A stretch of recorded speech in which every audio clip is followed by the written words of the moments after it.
um grande movimento de abertura da conta capital nos anos 90, promovido principalmente pelo Banco Mundial e pelo FMI, né? Na ideia, e eu diria até ingênua, de que essa abertura da conta capital ajudaria no financiamento do desenvolvimento desse país, né? Deu tão errado isso que o próprio FMI fez um meia-culpa, né? Se a gente pega os textos do FMI pós anos 2000, a gente vai ver que tem várias autocríticas do FMI, né? Tem um texto clássico, né, que é o Liberalism Oversold, né, o Neoliberalism Oversold do próprio FMI, que eu vou colocar aqui como referência para essa aula, né? Então, o próprio FMI e os chamados Washington Institutions, né, que seriam o Banco Mundial, o FMI e a OMC, fizeram um revisitar, né, das ideias que eles mesmos desenvolveram, né, e sugeriram para a América Latina e para a Ásia, depois do chamado Consenso de Washington, né? O Consenso de Washington vendeu essa ideia de que fazer uma abertura financeira, fazer uma abertura liberalização, uma abertura comercial, fazer privatizações, fazer ajuste fiscal seria o caminho para o desenvolvimento econômico, né? Até na contramão do que a Ásia fazia. Então foi engraçado porque a Ásia caiu um pouco no conto do FMI nos anos 90, especialmente a Tailândia, a Malásia, a Indonésia, até mesmo a Coreia do Sul, né? E acabaram passando por uma grande crise em 1997 que decorreu de um fluxo de capital desenfreado que começou a entrar na região, né? Com a privatização dos bancos estatais, com a privatização do sistema financeiro, por assim dizer, especialmente na Ásia, né? Lembra do que a gente discutiu aqui das finanças pacientes, do modelo de desenvolvimento sul-coreano e um pouco do leste asiático, né? Houve uma transição para um modelo mais liberal, mais liberalizado ali nos 90, especialmente no tocante a fluxo de capital. E esses fluxos de capital vieram com muita violência, eles criaram inclusive a ideia dos países emergentes, né? Os países emergentes, a ideia de país emergente foi uma ideia de financistas, né? De trazer esses países para a seara, né, do mercado financeiro mundial para ganhar dinheiro com esses países, né? Antes, eu até me lembro disso, esses países eram conhecidos como subdesenvolvidos, né? Então, subdesenvolvido é um termo pejorativo até.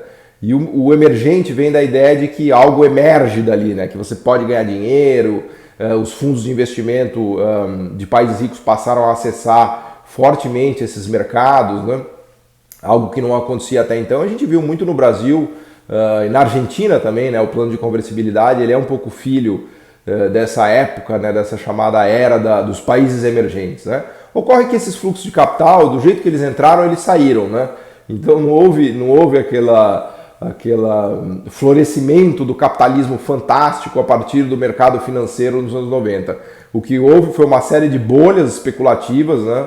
E eu uso muito o texto do Gabriel Palma, né, do meu amigo José Gabriel Palma, que é um professor de Cambridge, brilhante, né, economista chileno, mas que está lá na Inglaterra há muitos anos, né, fez doutorado em Oxford e virou hoje, é talvez um dos principais professores de Cambridge, Reino Unido, no que diz respeito a desenvolvimento econômico, tanto da Ásia quanto da América Latina, né? E eu vou deixar a referência aqui de um texto dele que eu adoro, que são as rotas para a crise financeira dos 90, né? A rota asiática, a rota mexicana, a rota brasileira, a rota argentina, né? Todas essas rotas têm como característica comum os fluxos de capital muito intensos e muito violentos, né?